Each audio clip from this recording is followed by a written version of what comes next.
Salut et bienvenue sur ma chaîne. Dans les prochains tutoriels, vous pourriez noter une légère différence en cette période d'incertitude. Je n'ai pas accès à mon matériel d'enregistrement ou de cuisson habituel, parce que je change aussi de lieu, mais ne vous inquiétez pas, j'ai trouvé quelques recettes de retour aux bases qui n'impliquent aucun équipement ou ingrédients sophistiqués. J'espère donc que vous apprécierez ces recettes, j'espère que vous les essayerez, et surtout, restez en sécurité. Donc beaucoup d'entre vous ont demandé de la pâte à choux, alors la voici. Cette recette de pâtisserie est plutôt unique et se démarque des recettes classiques. Je suis persuadée que c'était accidentel, juste parce que ce n'est pas une méthode de pâtisserie typique. Cependant, c'est vraiment différent et assez simple, il faut juste savoir ce que l'on fait. Nous commençons donc par mettre de l'eau directement dans une casserole avec un peu de sel et de sucre et un peu de beurre aussi. Maintenant, peu importe la douceur du beurre car nous allons mettre cela sur le feu pour chauffer, donc le beurre va fondre de toute façon. Donc, je l'ai mis à feu moyen à élever parce que je veux commencer à faire fondre le beurre et ensuite porter ceci à ébullition. Je vais juste le remuer un peu pour aider le beurre à fondre et je veux rapprocher la farine de la casserole car dès que l'eau et le beurre commencent à bouillir, je veux ajouter la farine le plus rapidement possible. Donc maintenant, l'eau est en ébullition. Je peux ajouter toute la farine d'un coup. Et remuer rapidement, il est donc vraiment important de commencer à remuer dès que la farine est dedans et ce qui va se passer, c'est que le mélange épaissit et continuez à remuer parce que vous faites cuire la farine et vous savez quand c'est prêt, quand c'est un peu aggloméré. La pâte se déplace facilement dans la casserole, laissant de petites traces sur celle-ci. Donc c'est prêt. Ensuite, ça va directement dans un bol pour refroidir. Je vais donc étaler le contenu avec la cuillère sur les côtés pour accélérer le refroidissement. Vous pouvez voir à quel point c'est chaud et nous allons ajouter les œufs ensuite.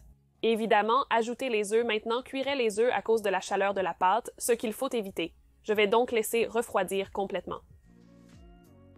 Donc une fois que la pâte est complètement refroidie, elle s'est un peu solidifiée, donc je vais juste la casser avec une cuillère, puis casser les œufs avant d'ajouter la moitié des œufs dans le mélange.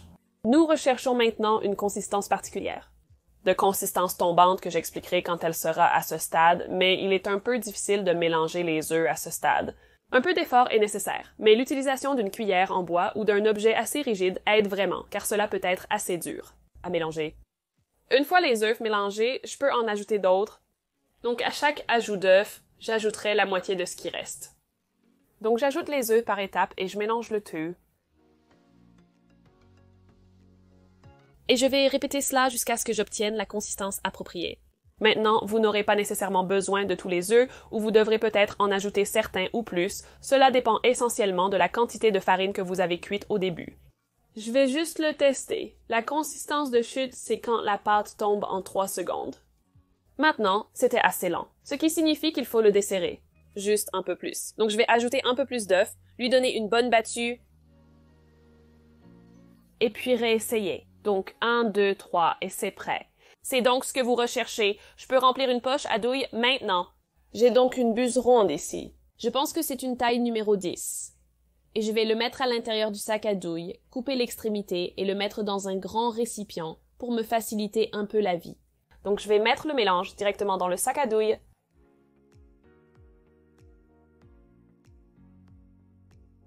Et maintenant, il est prêt à être poché. Donc j'ai un plateau ici et pour coller le papier et m'assurer qu'il ne vole pas dans le four. Je vais simplement le tapisser avec un peu de beurre ramolli et ensuite je peux étaler le papier. C'est donc une bonne astuce, surtout dans un four à convection où le papier peut facilement s'envoler. Et maintenant, il est temps de dresser les profiteroles, donc je presse environ 2 pouces de pâte et je termine avec un petit coup de poignet parce que je ne veux pas de pointe. Donc ne tirez pas vers le haut lorsque vous dressez, tirez légèrement sur le côté pour ne pas obtenir ce pic. Cela demande de la pratique, ne vous inquiétez pas si vous n'y arrivez pas immédiatement. Donc je laisse un espace de 2 doigts entre chaque profiterole car elles vont se dilater lorsque nous les cuirons.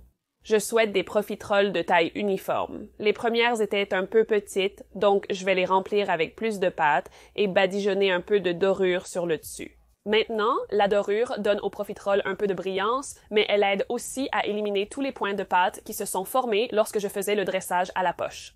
Donc le four est préchauffé à 190 degrés Celsius. Les ingrédients vont cuire à feu assez vif pendant une vingtaine de minutes, jusqu'à ce qu'ils soient gonflés et secs à l'intérieur.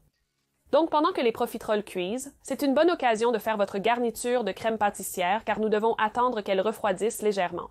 Tout d'abord, je prends une casserole de lait que j'aromatise à la vanille. Je n'ai que de la pâte de vanille, mais vous pouvez utiliser une gousse.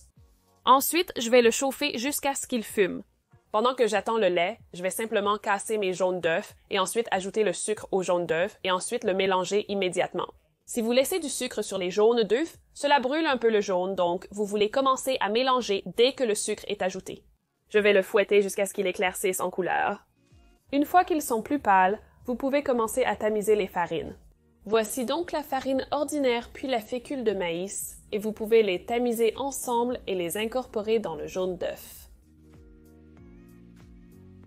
Maintenant, si vous mettez le jaune directement dans le lait chaud, cela peut soudainement cuire les jaunes d'œufs, donc je veux amener les jaunes à température, donc je vais verser la moitié du lait dans le jaune et ensuite mélanger cela et cela a légèrement réchauffé le jaune avant que je l'ajoute au reste de la casserole.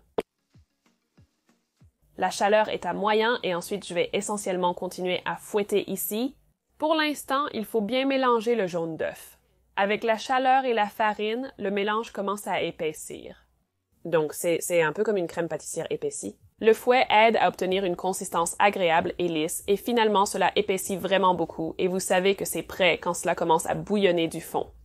Donc, ça commence à bouillonner, donc maintenant, je peux le retirer du feu et le transférer dans un bol pour refroidir, donc vous pouvez vraiment voir à quel point cela a épaissi. Je vais juste gratter le dernier morceau avec une spatule, parce que je ne veux pas en gaspiller. Et ensuite, le couvrir avec une couche de film alimentaire et le presser, sinon il formera une peau. Laissez refroidir complètement. Donc cela fait environ 22 minutes et les profiteroles sont cuites, donc j'ai de très belles rondes ici, elles ont très bien gonflé, il y en avait quelques-unes qui étaient légèrement plus plates et je pense que cela a à voir avec le four. Je pense que mon four ne fait pas assez circuler l'air. Je ne crois pas qu'elles aient bien séché. Je vais vous montrer l'intérieur de l'une des plus plates. Vous voyez qu'il est assez humide et je peux sentir qu'il n'est pas complètement séché alors que ceux des bords extérieurs l'ont fait. Il s'agit simplement de connaître votre four à la fin de la journée, mais ce que je veux faire, c'est percer un trou dans le bas parce que c'est là que nous allons remplir la crème pâtissière. J'utilise une paille métallique ici, mais vous pouvez utiliser l'extrémité d'un crayon, une petite pointe de tuyauterie, tout ce qui fait un trou. Il est plus facile de percer les trous dans les profiteroles encore chauds et légèrement croustillants. Au fur et à mesure qu'ils refroidissent, ils commencent à devenir un peu mous.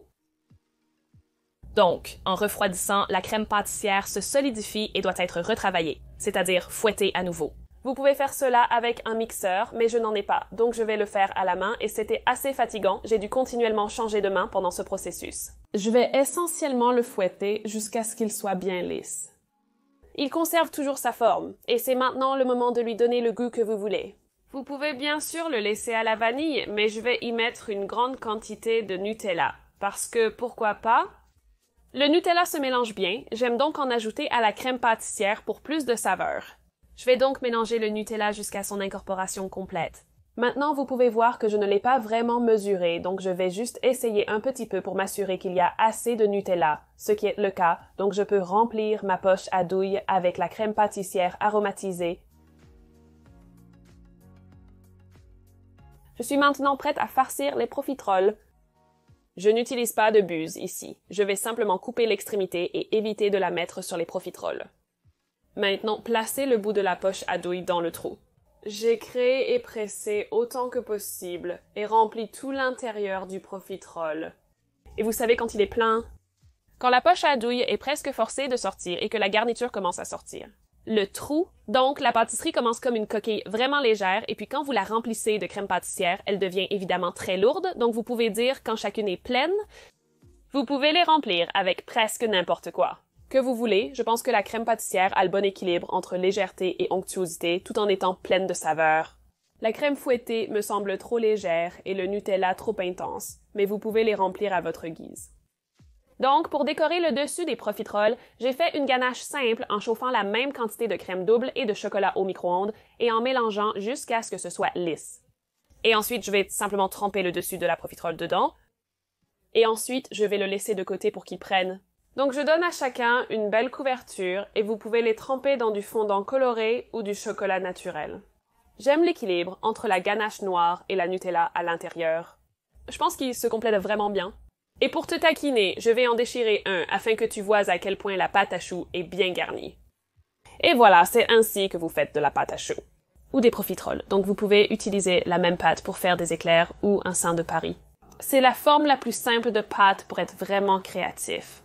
J'espère donc que vous avez aimé cette vidéo, essayez-les et taguez-moi à Georgia's Cakes comme vous l'avez fait. J'ai adoré vous voir réaliser toutes ces recettes. En attendant, veuillez vous abonner à ma chaîne. D'autres tutoriels arrivent et nous vous verrons très bientôt.